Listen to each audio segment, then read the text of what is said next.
Invitamos ahora al obispo de la Iglesia Evangélica Metodista Argentina, el pastor Franklin Uri Brown, quien nos va a dirigir unas palabras. Una vez más quiero agradecer la presencia de todos ustedes que nos acompañan en esta celebración de los 175 años de presencia, de testimonio y de servicio de la Iglesia Metodista en la nación argentina. Nos encontramos entre aquellas iglesias evangélicas presentes en este lugar y preexistentes a la organización del Estado Nacional Argentino. Hemos tenido recién una pequeña síntesis histórica del recorrido social de la misión de la Iglesia Metodista en este país. Y digo breve porque seguramente hay muchas cosas que podemos agregar y que podemos recordar. Diría que la contribución esencial ha sido predicar a Jesucristo, que transforma la vida de las personas que luego impactaron e incidieron en la sociedad con su testimonio. Estas personas que impactaron en sus relaciones familiares, en las organizaciones barriales, en los sindicatos, en las comunidades educativas, las organizaciones sociales y políticas donde estuvieron. Siendo por un lado ciudadanos iguales a todos los demás, pero también con esa diferencia que tenían y aportaban en la construcción de una sociedad más democrática. Y es en ese espíritu que quiero compartir con ustedes un pequeño texto del Evangelio, de la carta de Juan, que de alguna forma nos muestra cómo se movilizó toda esta gente y que quizás cuál fue la razón que hubo por detrás. En la primera carta de Juan, capítulo 4, los versículos 18 al siguiente nos dice: donde hay amor no hay miedo, y al contrario, el amor perfecto echa fuera el miedo, pues el miedo supone el castigo. Por eso, si alguien tiene miedo, es que no ha llegado a amar perfectamente. Nosotros amamos porque Él nos amó primero. Si alguno dice yo amo a Dios y al mismo tiempo odia a su hermano, es un mentiroso.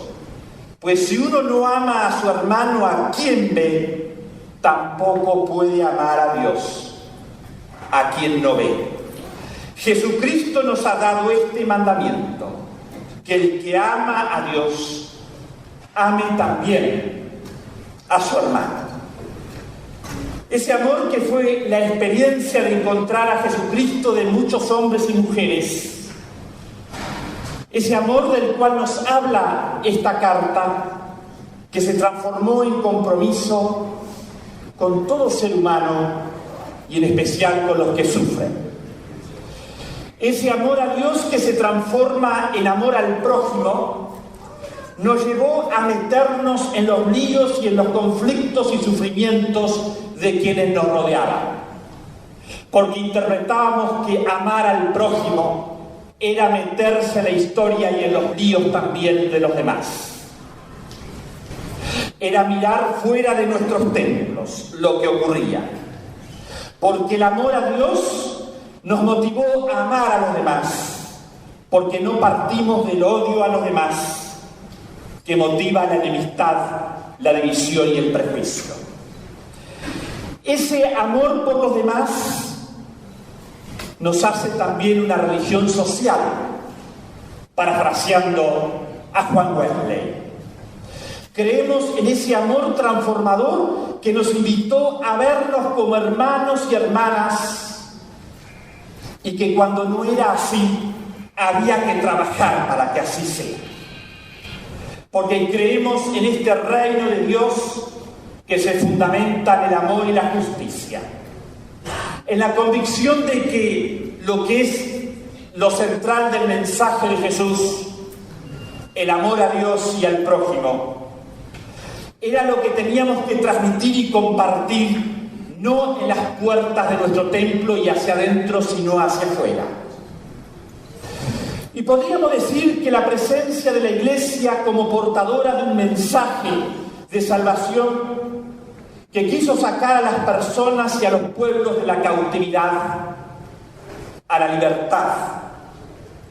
Y a partir de este mensaje podríamos decir que la Iglesia Metodista, a través de su recorrido y seguramente mirando hacia adelante también, tuvo como 4 propósitos, a veces más explícitos y a veces quizás implícitos en nuestra misión. Por un lado, el hacer discípulos de Jesucristo, invitar a las personas a seducirlas con el mensaje del reino. En segundo lugar, a lo largo y ancho del país, formar congregaciones y comunidades de fe como espacios de contención y de servicio. En tercer lugar, diríamos, aliviar el sufrimiento humano en todo lo que dependa de nosotros, con todo nuestro esfuerzo y también con otros, si no podemos solos. Y otro cuarto propósito fue la búsqueda permanente de la justicia, la libertad y la paz para todos. Y diría que estos 4 propósitos se entrelazan entre sí, no se pueden inclusive entender separado el uno del otro. Hacer discípulos de Jesucristo, dar a conocer este mensaje en el idioma del pueblo para que todos puedan descubrir lo que significa. Y es a partir de seducir de este mensaje que nosotros entendemos como Salvador y Liberador, que invitamos a las personas a hacernos muchas veces la pregunta: ¿qué haría Jesús en mi lugar y frente a esta situación? Y esto es lo que nos motiva a pensar en el contexto donde tenemos que dar el testimonio del amor y de la misericordia de Dios. Porque a partir de los evangelios interpretamos un Jesús que abre mis horizontes y mis perspectivas hasta lo ilimitado. No en un Jesús que se basa en los prejuicios, en los juicios y en los dogmatismos y en nuestras estrecheces egoístas muchas veces. Porque invitamos y nos sentimos desafiados por un Jesús que nos invita a apasionarnos por el reino y a apasionar a otros. Un Jesús que abre fronteras, un Jesús que nos lleva a aventuras de fe inimaginables cuando se trata de humanizar la vida de cada día. Y es en ese sentido que permanentemente invitamos a ser discípulos y a hacernos seguidores de ese Jesús. Y en segundo lugar, formar comunidades de fe donde se vive la fidelidad a Jesucristo, donde impactamos en los barrios y en las ciudades, donde estamos como comunidades servidoras e inclusivas. Las congregaciones o las iglesias locales, como llamamos, espacios donde se vive la fraternidad y donde se empieza a ensayar este reino de Dios. Porque creemos que esta fe se vive en comunidad. Y no se puede ser cristiano andando aislado y solo por el mundo. El solo hecho de ser cristiano me obliga y me desafía a conectarme con otros en la búsqueda de nuevos horizontes o de lo que nosotros llamamos el reino de Dios. Y este tercer propósito de aliviar el sufrimiento humano ha sido seguramente alguna señal desde lo más pequeño a proyectos de cierta envergadura, porque somos llamados a ser compasivos con todos los que sufren. O en esta frase que nos marcó de Juan Wesley, el mundo es mi parroquia, que nos coloca en esta dinámica de mirar lo que sucede alrededor de nuestras congregaciones y tejer redes para el bien de todos.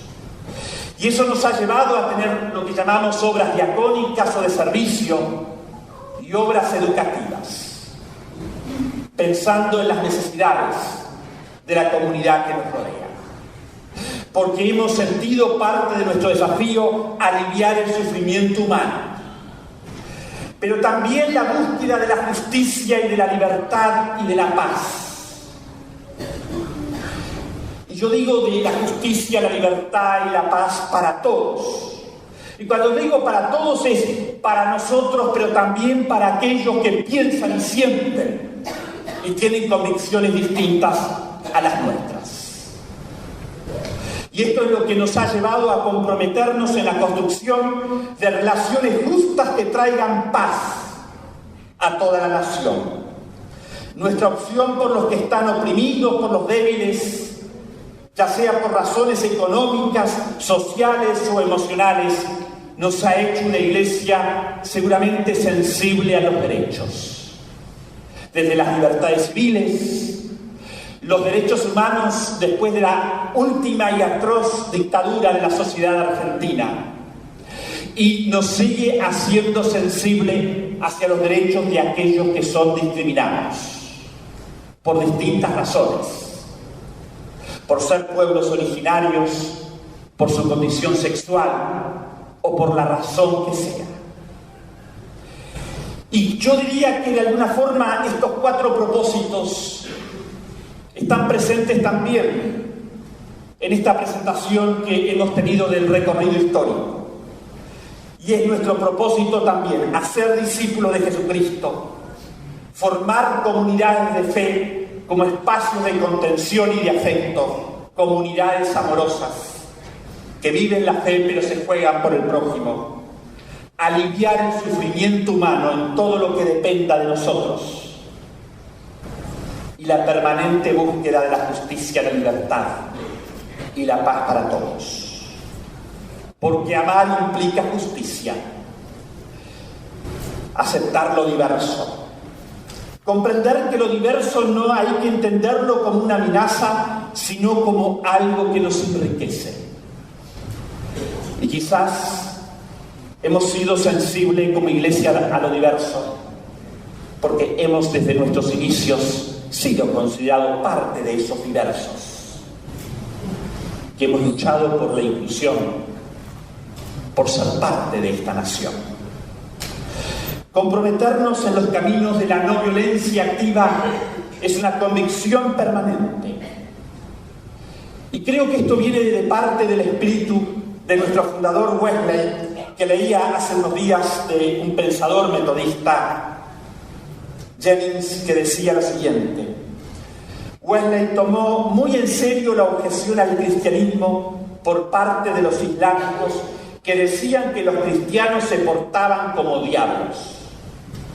¿Cómo será posible creer en su mensaje si la evidencia concreta muestra la falsedad de sus predicaciones?